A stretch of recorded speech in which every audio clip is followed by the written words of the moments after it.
plump my girls are. They're looking really good. Not a single anorexic among them.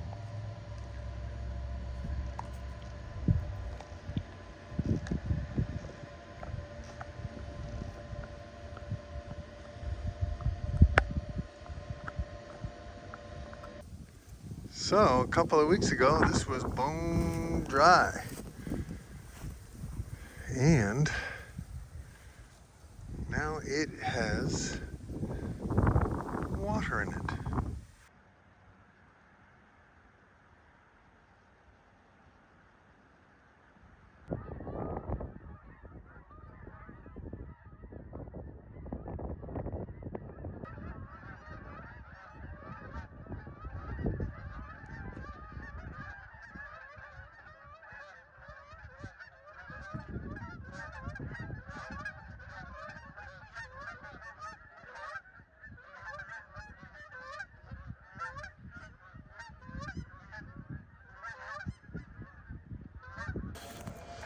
They know it's time to be moved. Ship, ship, come on. Shippy, shippy, shippies. Come on. Ship, ship, ship, ship, ship. Come on. Come on, ship, ship, ship. You guys ready?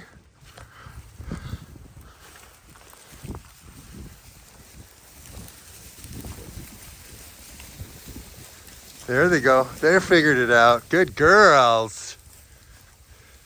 The purple twins.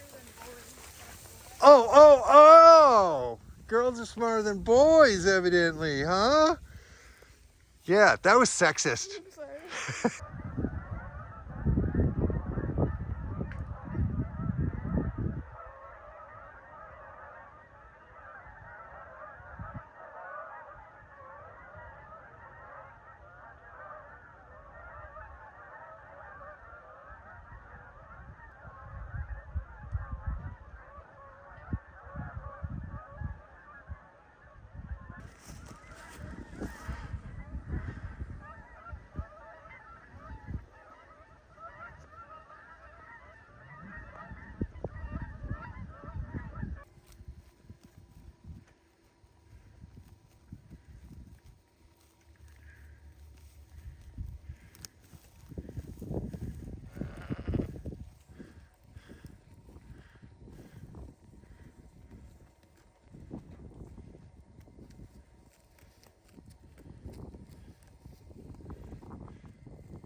The sun just came out.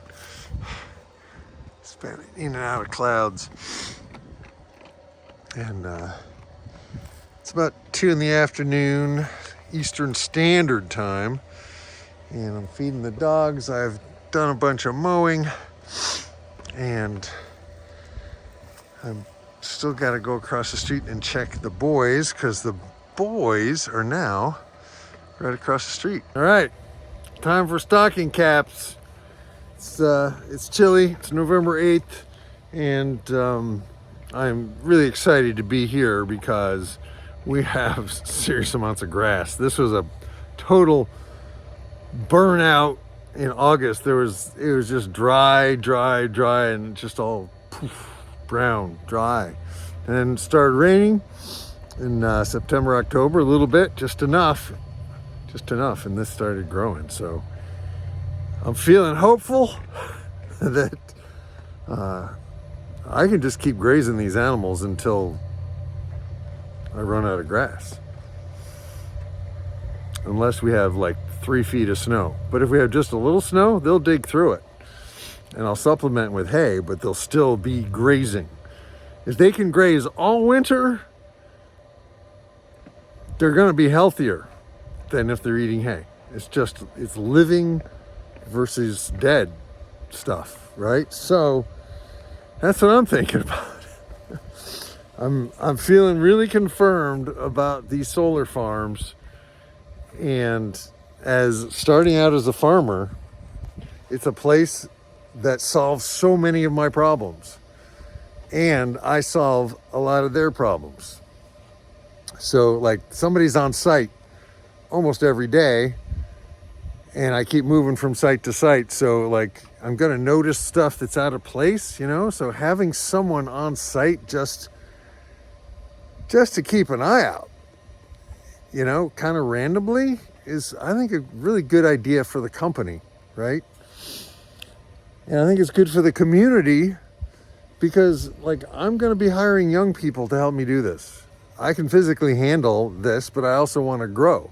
And I also want to create jobs for young people who want to farm, where they could really learn about the animals, learn about rotational grazing, learn about marketing, be associated with the whole community of entrepreneurial farmers like Joel Howie. Think about it. These would be perfect schools, grazing schools. And it's a stacked enterprise. And we can have a lot more than sheep in here. We can have the CUNY pigs that don't dig. They can finish on grass. We can have ducks. We can have chickens. We could have turkeys. We could have geese even. Geese can be 100% grass fed. They don't need grain. I've been mowing a lot. And when I mow, I think. And, whoa, both these dogs finished their dinners. So I gotta keep going with my day here.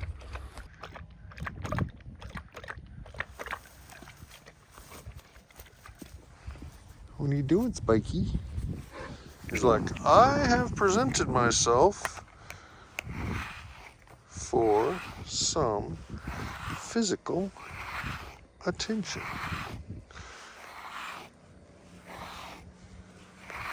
This is why animals have domesticated us, because they can't get these feelings from each other. They can only get it from another species. It's interspecies agreements going on here. Who's a good boy? Who's a good boy? I can't get far enough away.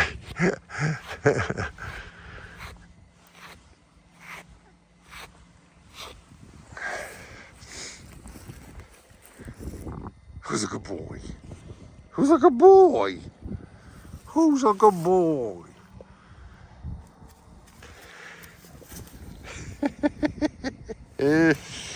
Okay. Okay.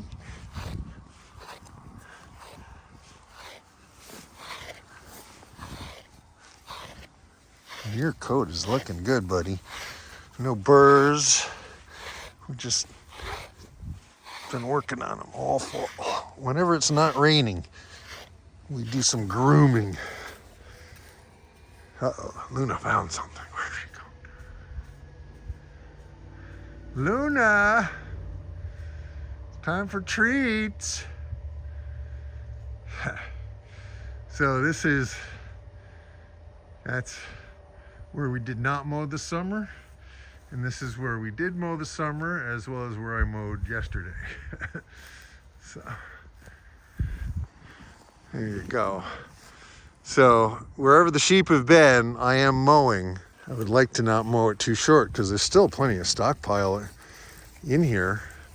I mean, look, we got, in the mix of all that brown, there's some good eating in there for sheep. But we're not going to need it because I have 3 other places. No, four. I have 5 places altogether, and the grass is growing like crazy in all of them. One of them we're done with. until next season or until we roll out hay. This one, we're not even halfway through. We're maybe a quarter or a third of the way through. So, yeah, that's the update. How exciting.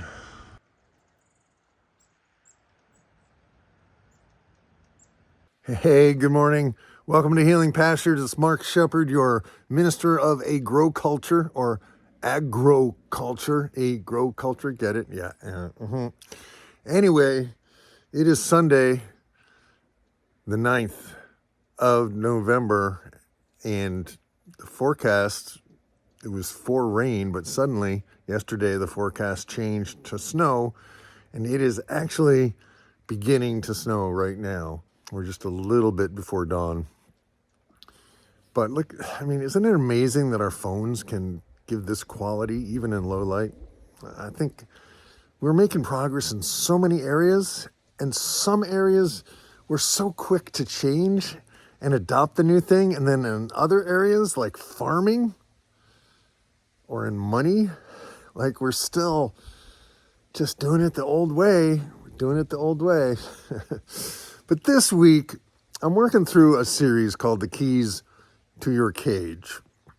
And I've been using the song and working on the song, The Key to Your Cage. And ultimately, the very first key, the ultimate key, is that we are all here temporarily. We are all visitors here. And none of us gets out alive. So that's the first key. And that's like, all right, we need to change. We need to change the way we go about things because we're not going to be here forever, right? And the fact that we're not going to be here forever means that we have to treat this in a different way than if we were going to be immortal, right? So that's one of the keys to get you out of whatever stuckness, whatever cage you have built in your life, or whatever cage you've accepted. And then the second piece, what we talked about last week, is that the body is what I call a spaceship. It's a cage, but it's a safety cage. Like every night I put the ducks into a cage so that they don't get eaten by predators, right? But I let them out in the morning. So we want to be able to use our body to its fullest. We want to be able to live in our body healthfully without unnecessary pain, right? Or discomfort or dis-ease. So I touched on that last week, and every one of these could be a book, right? Every one of these could take us down deep, deep rabbit holes, right? But this week, I want to talk about religion and spirituality. Don't run, wait, it's not about a cult. I have this concept, and it's not an original concept. I got it out of one of Joel Salatin's books, and it's the idea of a farm church. It's the idea of interacting with the land from a place of spiritual resonance, not necessarily any one particular religion. There's a lot of wonderful things in Christianity, and there's a lot of stuff that I just have trouble believing, just because I'm a thinking, intelligent human being, and sometimes it's hard to believe some of the stuff you're supposed to believe in order to be a Christian, right? Or maybe a Muslim, or I don't know. Buddhism is a little different because it's not so much about belief as it is about practice. But as a religion major, I think about a lot of things. Like we live in an entropy situation. Like my greenhouse is falling apart. It's only like 3 or 4 years old, but the materials I used aren't holding up. And there's parts of our traditional faith communities that just aren't holding up to the onslaught of technology and to the change in our culture. There is room, I think, for a new kind of spirituality that is land-based, that is spiritual interaction with the natural world in a way that, like, we actually can grow food at scale on a commercial level without ripping up the soil. There's so many ways that we can farm that aren't destructive, Why do we continue to farm in a destructive way? I think part of it is that there is no true spiritual community calling for a change to the way we grow food. I don't know. But I want to talk about it, and people get weird when I start talking about it. They get real quiet. When I talk about a farm church, they go, oh, oh, that's nice. Yeah, good idea. But so many people who have grown up, let's say, in a mainline Protestant church, which most of us agree isn't cultish. It's just, good people go there, not making a bunch of changes, just doing it the way they've been doing it. And it's good, and the communities are good. I love my little brick chapel over here. My dad has had tremendous support from the Presbyterian church in town. So it's good, but people aren't joining churches anymore. They're not spending Sundays in any organized religion. And it has become very clear that the largest denomination is spiritual but not religious. And I think as a musician, as a songwriter, my songs have a spiritual component. And I come from a spiritual background. And I do my best to follow the teachings of this guy 2,000 years ago, Jesus.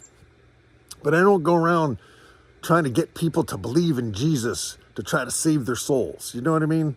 I'm not worried that somebody who hasn't accepted Jesus is going to go to hell. I don't believe that stuff. I don't believe Jesus is sitting at the right hand of the Father.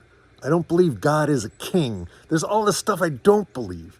But I look around every day in nature. I'm outside every day with animals.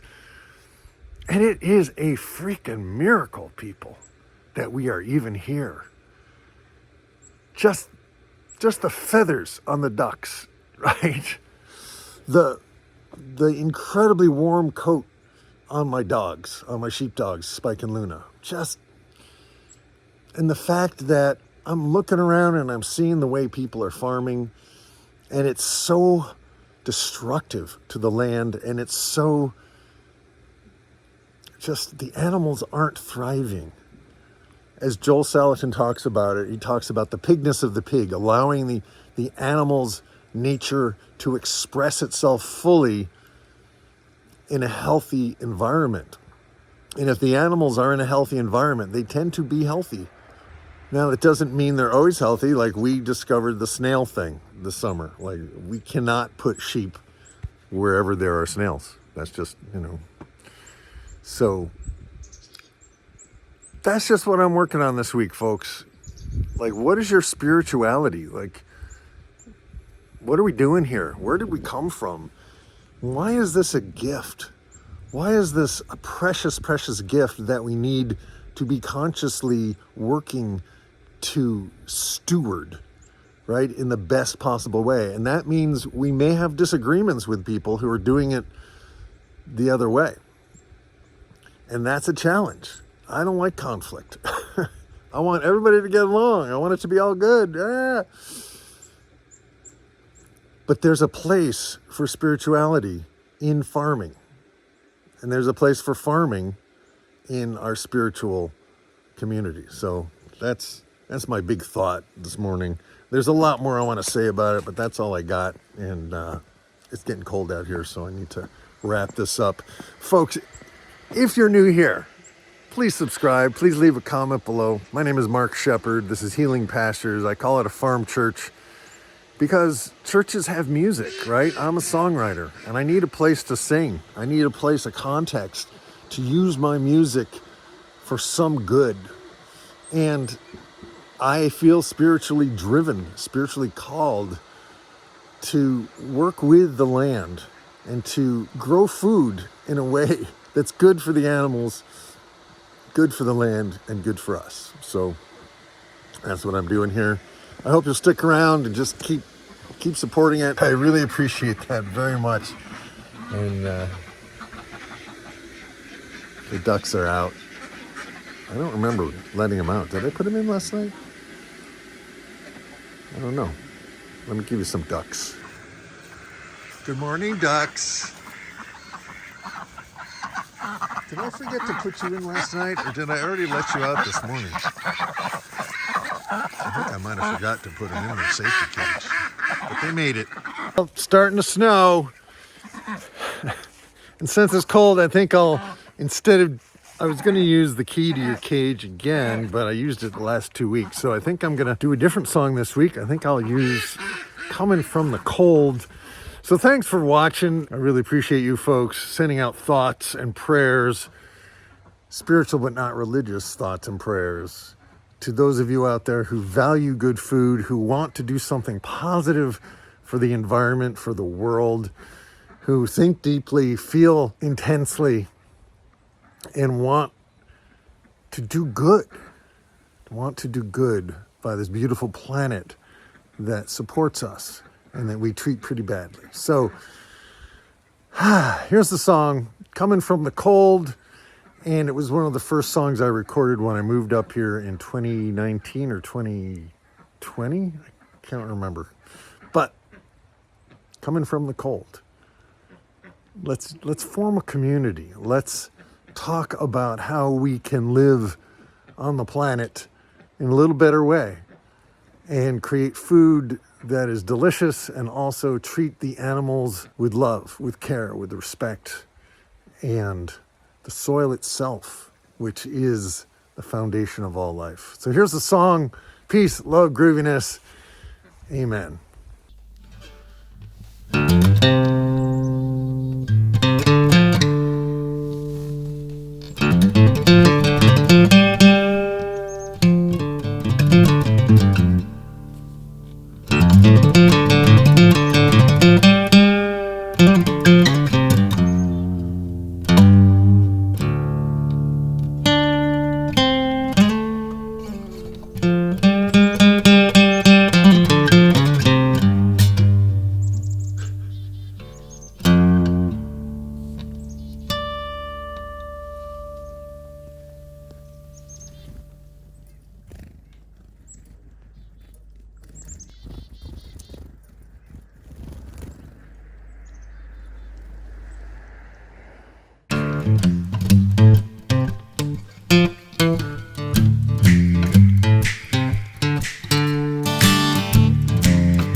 Circle of light on the living room floor, and you're out of the shadows and alive once more.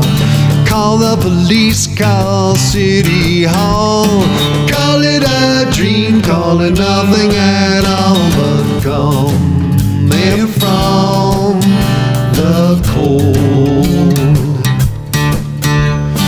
coming from the cold. All your life you've heard the talk, the healer made the lame man walk, the blind can see and the deaf can hear, and now your eyes are filled with tears, coming from the cold, coming from the cold. Wind in the gravel and the grass and the trees speaks to you and sets you free. When your heart knocks on your door, you do not lock it anymore. Coming from the cold, coming from the cold.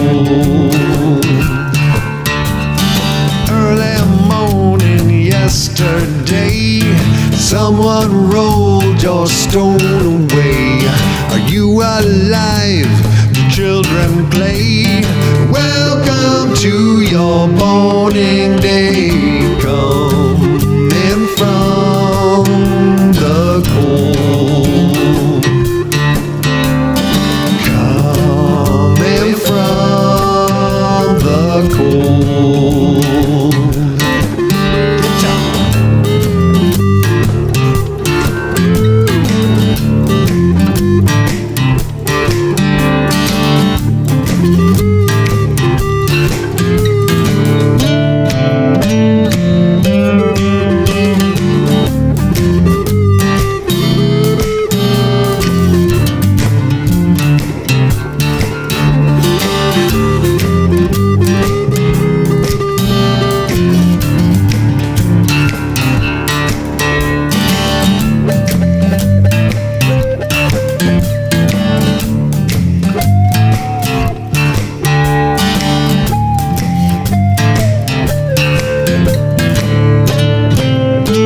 here.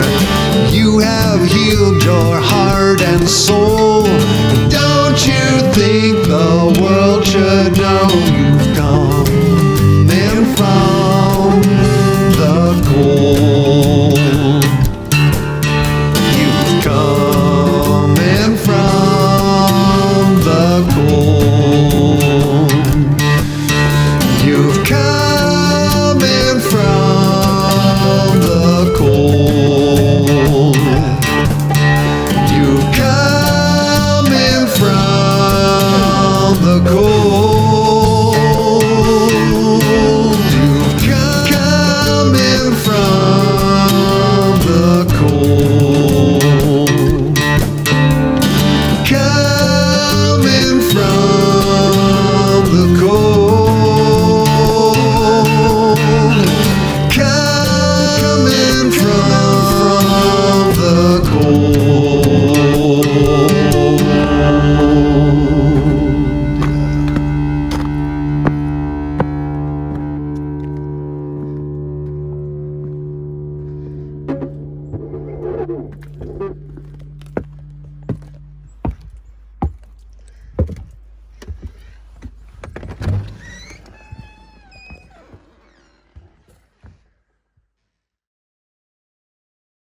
So thanks for listening to the song. I actually did put the ducks away last night, but the cage door wasn't quite latched. So they let themselves out this morning. I hope you let yourself out of your cage, whatever safety cage you've created for yourself, and realize that we're here to be free. We're here to love each other. We're here to leave the world a little bit better than we found it. Peace, love, grooviness over now. I'll talk to you next week. Boom.